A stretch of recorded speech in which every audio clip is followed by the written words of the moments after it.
Rosenberger. Vice Chair Stedfield. Here. Member Bagwell. Here. Member Bonkowski. Here. Member Erb. Here. Member Hastings. Member McQuarrie. Here. Member Rosenberg. A quorum's present. I wouldn't assume we're going to have an agenda change with one item on the agenda, huh? No, Mr. Chair, not tonight. Any disclosures for this item tonight? Probably not. No disclosures. This is a chance for public comment. If anybody would like to come forward and speak to CAMPO tonight, you may come up on any matter. Nope, I didn't expect that. So we're at an action item here. We got approval for the minutes for the February 12th meeting. I move to approve the minutes of the Carson Area Metropolitan Planning Organization for February 12th, 2020 with a previously submitted typographical error on page 3. Second. Second. Any discussion? Seeing none, I'll call for the question. All in favor, say aye. Aye. Opposed? Motion carries. Next on is our public meeting item for information only. Presentation discussion on Carson City's draft 2020 Americans with Disabilities Act, ADA, transition plan for pedestrian facilities in the public right-of-way. Thank you, Lucia. Thank you, Mr. Chair. Lucia Maloney, Transportation Manager. CAMPO has funded Carson City's draft ADA transition plan for pedestrian facilities in the public right-of-way. Title II of the 1990 ADA, American with Disabilities Act, requires that Carson City make a good faith effort toward creating an inventory of ADA-related barriers and developing an action plan to reduce those barriers. The draft 2020 ADA transition plan does that, continuing Carson City's development of a full inventory of existing sidewalks, existing curb ramps, and missing curb ramps in the public right-of-way. I thought you were going to be gone. We have a chair. was short. We have a chair. We have a chair. I know you're a right side person, but You just got the wrong name tag is all, but Excuse me, I'll continue. Over time, Carson City will address the identified ADA barriers and continue to expand to include other types of barriers to access. Title II of the Act requires that a transition plan include 4 key components: an official responsible for implementation of the transition plan, the inventory of the existing barriers, the methods that are going to be used to make those facilities accessible, and then a schedule demonstrating good faith effort to move forward toward removing those barriers. The 2020 ADA transition plan builds on the 2015 ADA transition plan that performed a self-evaluation of 26 intersections, 30 miles of sidewalk, and 41 transit stops. The 2015 document created that initial inventory of pedestrian facilities. There was public outreach, and it did identify an ADA coordinator and create a clear process for implementation. I will draw your attention to packet page number 10. I think Dirk did a really good job of summarizing the relevant information and an executive summary. In section 1, implementation of the ADA transition plan, it does identify the responsible official, who is the transportation manager. On packet page 11, the inventory of accessible barriers. So this 2020 plan expands the inventory. Carson City did include in this inventory all existing sidewalks, all existing curb ramps, and missing curb ramps, totaling 269 linear miles of sidewalk, over 3,000 existing curb ramps, and 825 missing ramps. The methods to make facilities accessible, as you know, the most significant challenge toward this shift to accessibility is adequate funding. The city employs a 3-pronged approach to upgrading our facilities. First, our transportation capital improvement projects. All of those are designed to meet and be compliant with the 2010 ADA guidelines, also referred to as ADAG. The second way we do this is with development permits. So all new private construction is required to comply with currently adopted ADA guidelines. Additionally, existing development at the time of permit is required to bring inadequate infrastructure in the right-of-way into compliance with ADA guidelines. And this includes removing barriers such as missing ramps, but also filling in sidewalk and connectivity gaps. And finally, streets maintenance, they also work year-round. They prioritize based on safety, customer requests, and funding availability, but they work to help with this as well. Also on packet page 12, the schedule to eliminate barriers, I did want to highlight that we spend approximately $600,000 annually, we being Carson City, toward sidewalk improvements through the combination of the three items discussed above.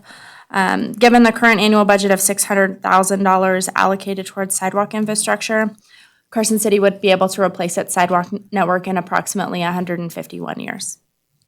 As a result, the schedule is ongoing. The plan does prioritize barriers that pose safety risks, such as missing curb ramps or vertical offset sidewalks. They're further prioritized based on proximity to high-use areas and accessibility, such as transit and those types of things. I will stop there and not give you the extended presentation. Happy to answer questions. And the purpose of tonight really is to solicit any comments from the CAMPO board.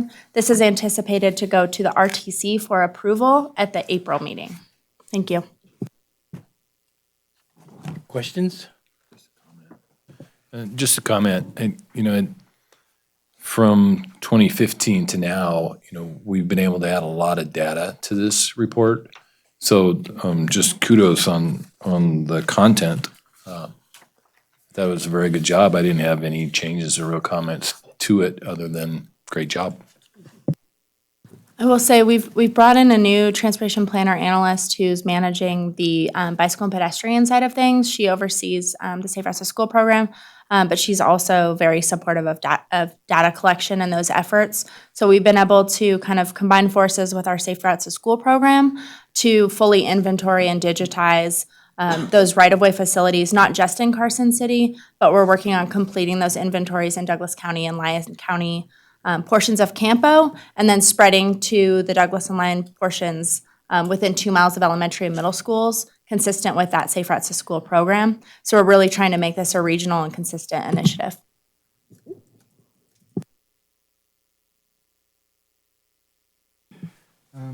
I thought it was a good job, Lucia. I did have a couple of questions. So at $600,000 a year, it takes 151 years to do it. It's a bit like the streets, so we're continually falling behind, right? Is there any sort of plan or thoughts on how we might go about trying to replace them on a 50-year cycle or so? I have many thoughts. Probably will extend too long into this meeting, but our primary source of revenue to support these specific infrastructure changes is the Community Development Block Grant that comes to Carson City each year. In past few years, we've received approximately $275,000 each year. So that really is the bulk of funding toward these improvements. If that funding source ever went up, that would, of course, increase our rate of change, that magnitude. We do try to do complete streets improvements with a complete streets policy. And so however staff are able to combine a road job and include those ADA improvements, look at bicycle connectivity. If we can improve ADA, if we're improving transit stops with transit money, we're trying to be creative as we can to make those improvements needed. And on packet page 18, at the bottom paragraph, it says the inventory of sidewalks, existing curb ramps and missing curb ramps have been incorporated into the city's overall asset management program. So you have that data, is that right? That's correct. So why don't we sort of add that into this plan, into the transition plan? Or is it there already and I'm just, because you'd listed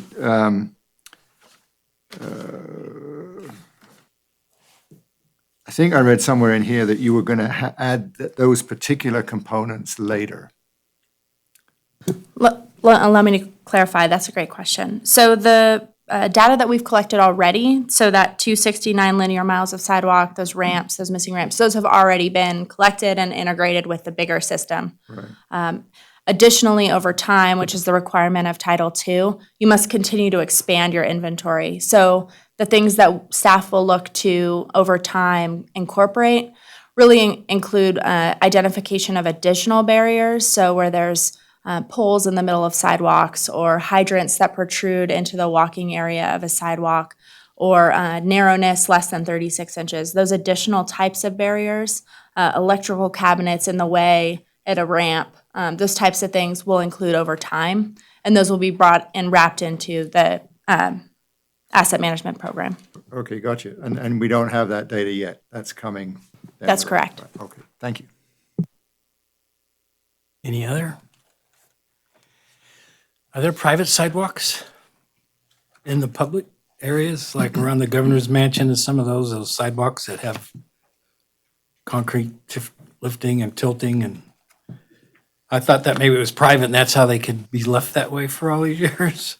Where there are private roads, there would be private sidewalks presumably, but public streets. anything in a public right-of-way, if the sidewalk is in the right-of-way, it's considered. So those must be in inventory, I guess, then, somewhere in the, Yes. all those 1,800 sidewalks or whatever they are. Yeah, that seems like a big ADA thing, but maybe you don't have an ADA population using those back streets as much as you would in areas that they get transportation in. And Our list of complaints that the streets maintenance crew has received is several years long. There are times where we go out to fix a heaving sidewalk, and the resident that complained a couple of years ago has moved on. because of the sidewalk. Who knows? Yeah, that's what we're finding out in transportation. We're only 151 years behind. That's job security for RTC there, huh? 151 years. Okay, so any other questions here? I'll go to the public. Seeing nobody come back from the public, it's for information only. I have no action. So I come back and make this meeting short. Do we have any board comments? I'll start down on the right with John, Chaz, Brad, Lori, Greg, Sandra. NDOT's quiet tonight for CAMPO. Thank you for coming. Yeah, it's okay. No, well, you guys, you are the mainstream of things that go on all the time. So, next meeting, 4:30, April 8th, here. And then last comment for public comment period, if anybody wants to come forward. Oh, yes, ma'am. In an effort to extend this, I would just request the CAMPO board and any members of the public start thinking about the 2050 Regional Transportation Plan. We'll have our formal kickoff at CAMPO next month. If you have ideas about vision, goals, what we want to achieve, priorities for projects, staff will appreciate any input at that meeting, as well as over the next 6 months as we develop the plan. Adjournment, if anybody wants to make a motion, we're done. So moved. What time would you like us back, Brad? 45. Sit right here. 3 minutes. Thank you, everybody. Glad I could make it.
I'd like to call this meeting of the Carson City Regional Transportation Commission to order.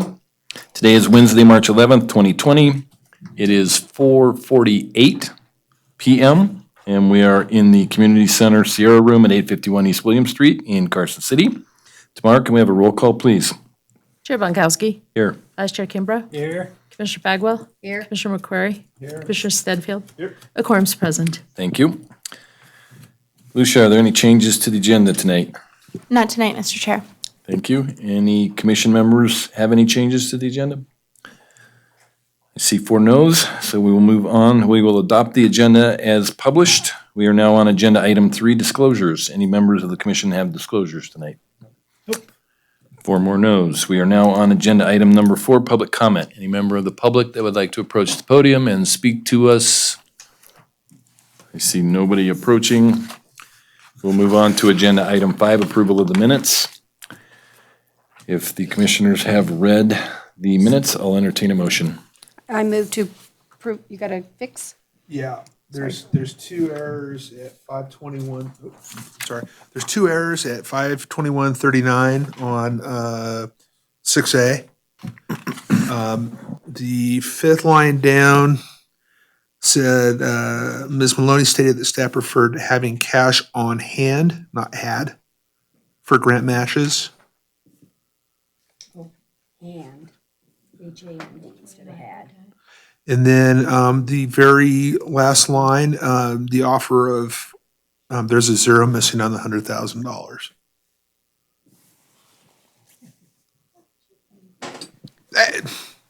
Move approval of the minutes of February 12th, 2020 with the 2 typographical error corrections.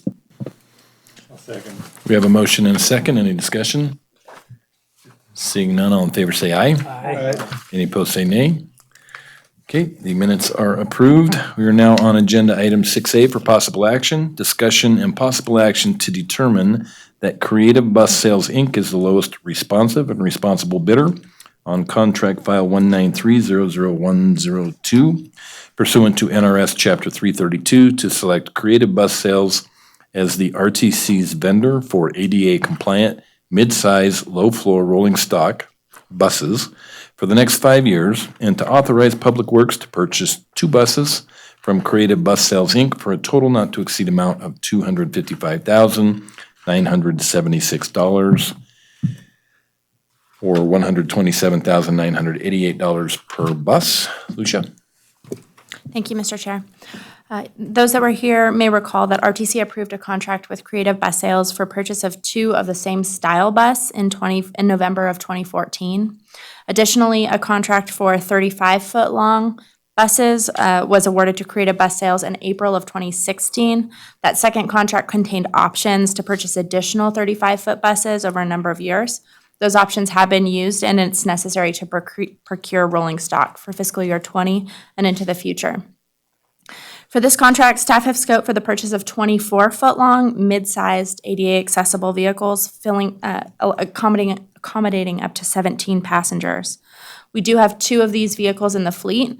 They're 2015 models purchased from that November 2014 contract.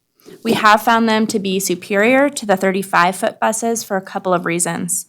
Flexibility is provided due to the shorter length, and these allow us to interchange the vehicles between both paratransit and fixed route. When there's breakdowns or for whatever reason, it allows us to interchange. There's lower maintenance costs associated with the smaller vehicles, and downtime is also less. There's also lower fuel costs. It's a lower weight to carry around and accelerate. There's fewer CDL certifications requirements with the big 35-foot pushers. Drivers are required to have air brake certifications. Those aren't needed with these smaller buses. Potentially that will aid, it's thought that it may aid in our driver shortage challenges that we've had over the last few years. The useful life for these shorter vehicles, the federally required useful life is 7 to 10 years, as compared with the longer vehicles, which are 10 to 12 years. What that means is that if we end up in a situation where one of those bigger vehicles needs an engine replacement, we have to pay for the engine replacement and keep that vehicle in service 10 to 12 years. Over time, in those late years, maintenance costs go up. Having a shorter lifespan, you turn your vehicles over more often. It's thought to be a better riding experience for passengers being in late model vehicles. So there are some qualitative benefits to that as well. And then the per unit cost is less. So these here tonight before you are approximately $130,000 per vehicle, as compared with $320,000 for the 35-foot buses. The notice to bidders was published in the Reno Gazette-Journal on December 30th. 2 bids were opened on January 28th. Staff does recommend award to Creative Bus Sales as the lowest responsive and responsible bidder pursuant to NRS Chapter 332. The new buses are needed to replace aging buses that have met or exceeded their useful life. Federal code does allow RTC to select a vendor from whom to purchase buses for up to 5 years. Consistent with the approved 2019 Jump Around Carson Transit Development and Coordinated Human Services Plan, as well as the 2018 Transit Asset Management Plan, up to 9 buses may be purchased during the agreement term in addition to the 2 requested by staff here this evening. RTC may procure up to 4 buses each year during the proposed term through 2025 in accordance with funding availability. Staff do recommend selection of Creative Bus Sales as the RTC vendor for Jack buses as presented and request authorization to purchase 2 buses for a total of $255,976. This is comprised of $217,580 in FTA funding and $38,396 in local funds, which represents a 15% match rate. These amounts were budgeted in the fiscal year 20 budget, and ample FTA funding exists to support this purchase. And with that, I'll take any questions you might have. Lucia, in the transportation management, asset management plan, we had projected out the number of new buses that we would need to purchase, and that was the larger buses, and that was based on ridership. So will those numbers change now? Yes, so this is a direction shift from what is in the TAM plan. The Transit Coordinated and Human Services Plan also speaks to the 35-foot buses. What we've found is that our ridership this past year has remained steady. It hasn't continued to grow as we saw the past few years. And there's many times during the day where our buses are riding primarily empty. So there will be times during the day when the buses do fill up with this midsize, and it's highly likely that we will always need a bigger bus really for the Route 3 that goes down south that gets a lot of ridership. But at least for the short term for this contract period, staff are confident that these midsize buses will meet our needs and again allow us to be flexible across our 2 services. So you will see a TAM plan amendment coming forward probably late this summer or this fall. Any other question? So Lucia, if at a peak period the bus does fill up seat-wise, is there potential for passengers to stand in the aisle, or is that? Yes, absolutely.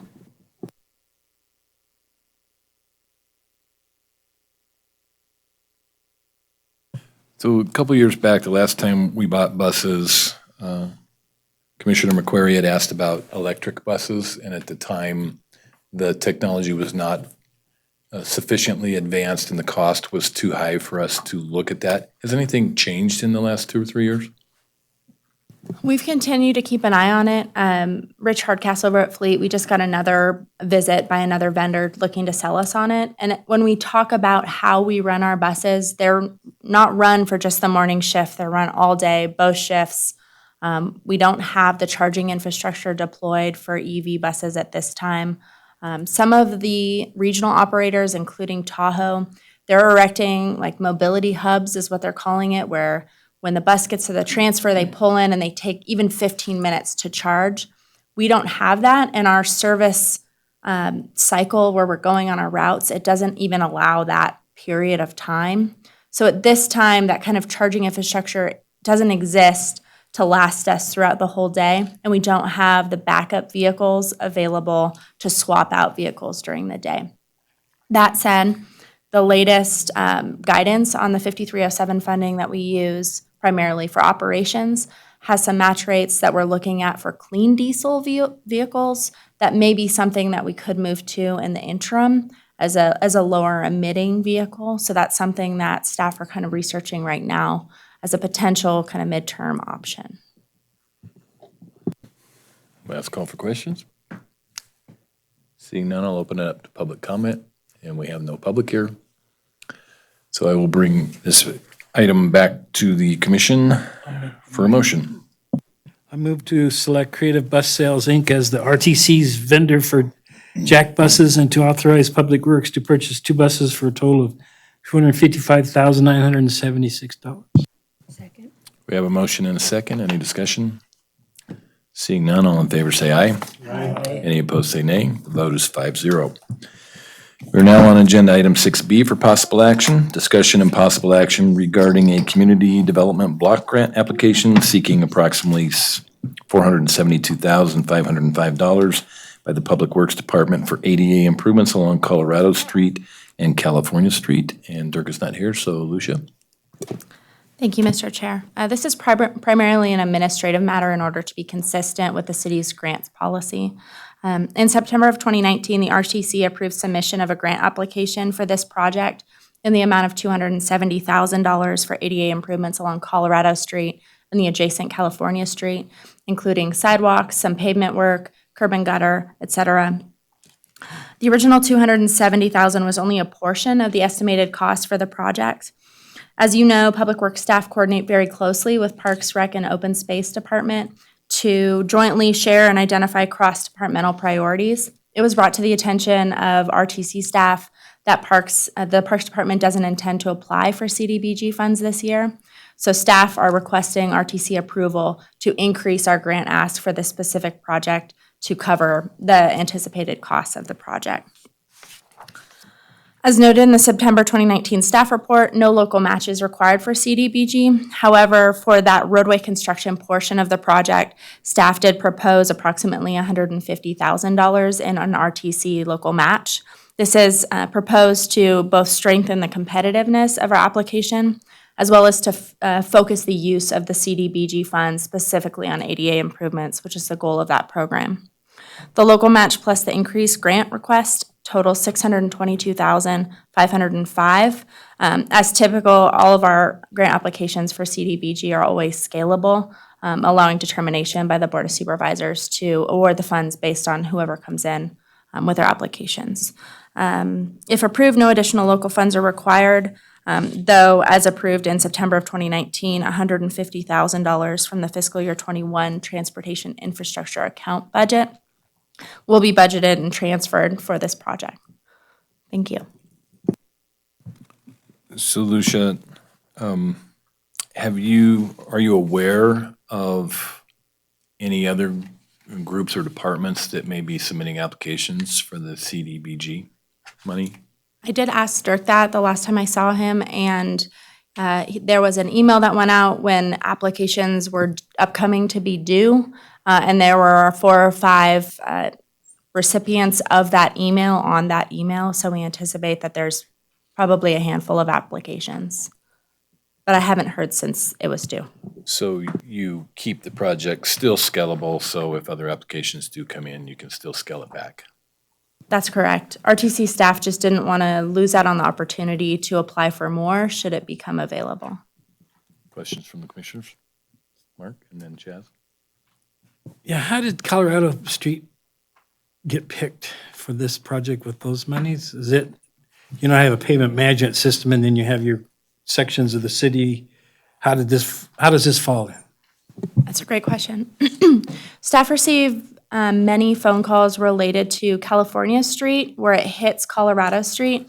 If you've driven out there, if you're headed southbound on California from Fairview, right before you get to Colorado, the road narrows substantially. It's almost as if it wasn't paved the full width. There's also some drainage issues out there. There's some HUD housing, and it's a highly used kind of transit section, both on that section of California and Colorado. When staff went out to look at fixing or responding to those public concerns about the condition on California, we identified a need to connect those sidewalks, go around the corner, and connect as far as we can on Colorado. It is a highly used pedestrian area, and with its proximity to that housing and the availability of CDBG, we as staff thought that this was a good fit.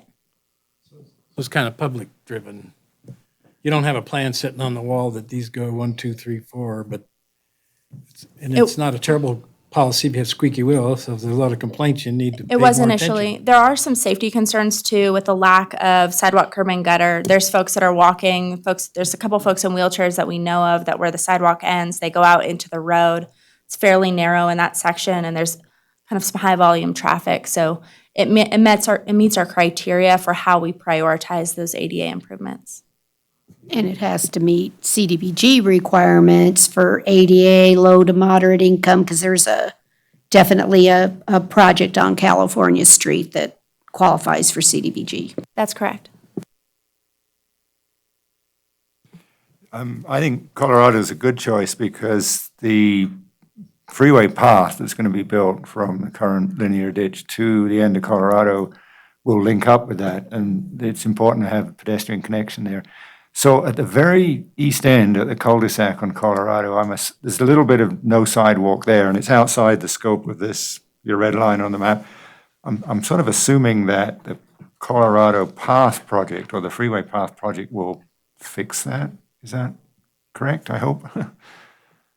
I would have to look specifically. I don't know how far that multi-use path project is going on to Colorado. As I understand, it just connects, but I could confirm that and get back to you.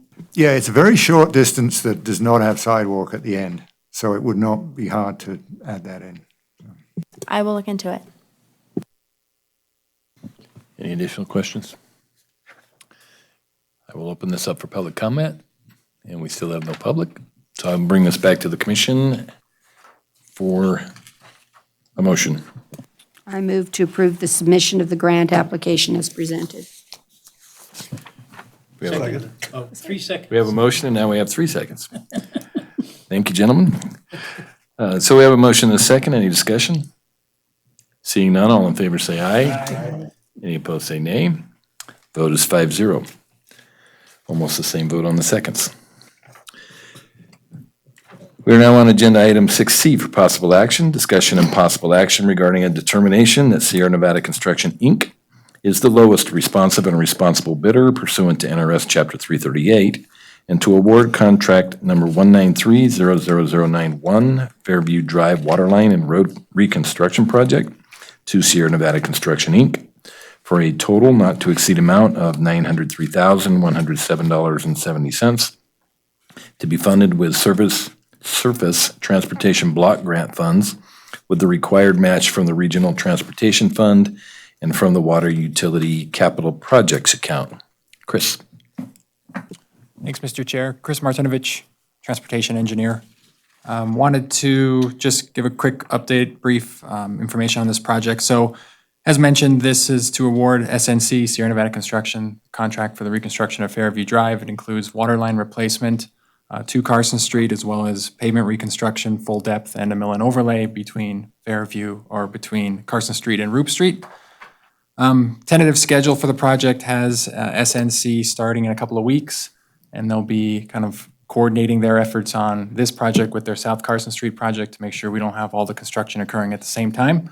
So there'll be times where they're working on Fairview, then there could be a pause, and then they could come back depending on how the construction on South Carson Street is going. So we're working through coordinating that effort. Regarding funding, the project is funded, as mentioned, through Water Utility Capital Projects account, as well as a Surface Transportation Block Grant, which was executed through a local public agency agreement with NDOT. That agreement was executed in May of 2019. At that time, that same agenda item to approve that agreement, the RTC board approved an additional $80,000 to be used for the Fairview Drive project. That money was left over from a previous STBG project. Through our bids, we've determined that we don't need that additional $80,000, so we're not going to need to amend the LPA agreement.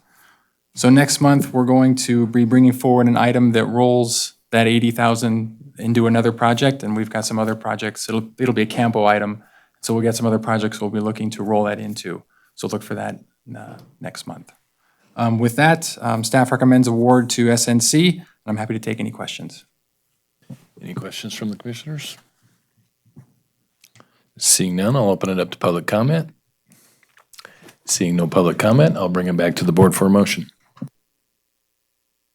I move to award contract number 1930009 as presented. 91. Oh, not an I. Yeah. We have a motion. Do we have a second? I'll second. We have a motion and a second. Any additional discussion? Seeing none, all in favor say aye. Aye. Any opposed say nay.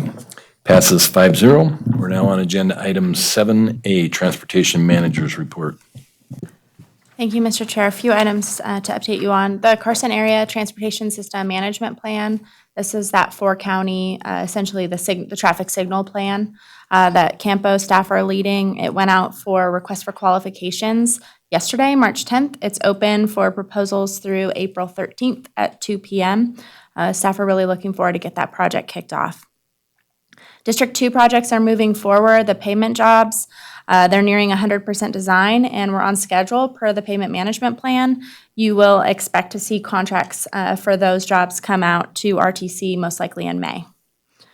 Other upcoming items, RTC will have the opportunity to recommend approval of the fiscal year 21 city budgets for the transit, RTC, streets, Safe Routes to School, and CAMPO funds at the meeting next month.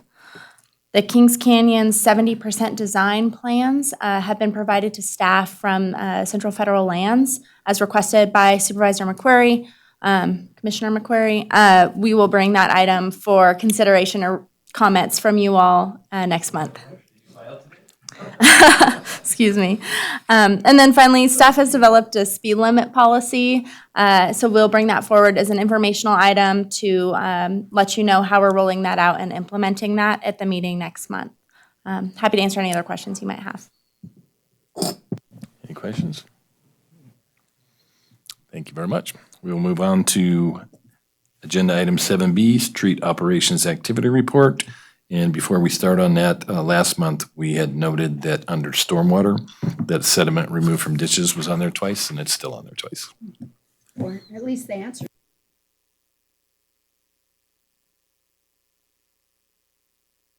Can't win them all, Mr. Chair. We will get it removed. I apologize. So this is the Street Operations Activity Report as of for activities conducted in January of 2020, as of February 26, 2020. The big items here are the hauling of DG from the Spooner Pit to the corporate yard, shoulder work on asphalt roads, and down at the bottom, sediment removed from ditches, and some stormwater activities. If you flip over to the back side, we have been doing sweeping, our regular sweeping activities, as well as working on some signs and markings this type of time of year. Nothing else really stood out, but happy to answer any additional questions. Questions from the commissioners? Good job. No questions. Then we'll move on to agenda item 8, board comments. We'll start over here with Greg. Any board comments? I have none. Nope. All right. Martin?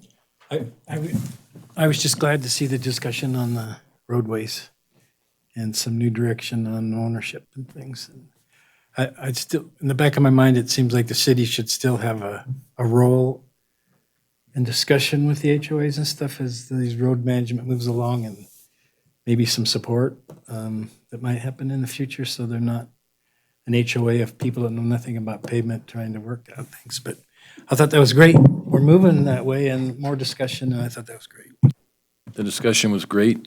I'm not sure that we have a clear direction, but it was good to be able to have the discussion. Allowing private roads in subdivisions is not as easy as it sounds. You would think it is, but it's not. So, Chaz, any comments? Yeah. Lucia, normally we have a little report on the various projects, but there wasn't one in this particular packet this month. When staff updated the template for the project status report a few months ago, we presented and didn't hear any cries of outrage that we would provide that report every other month. Oh. That's why you're not seeing it. And the reason really is that the money shifts, they're slow, right? And so any significant project changes I'll provide in my manager's report. Otherwise, you'll see it every other month, as long as that's okay with the board. Thanks. Okay, we'll move on to agenda item 9. The next meeting is tentatively scheduled to begin after the CAMPO meeting on April 8th, 2020, which begins at 4:30 in this very room. All right, so we will move on to agenda item 10, final public comment. Going once, going twice. We will move on to agenda item 11, adjournment. So moved. We are adjourned. Thank you all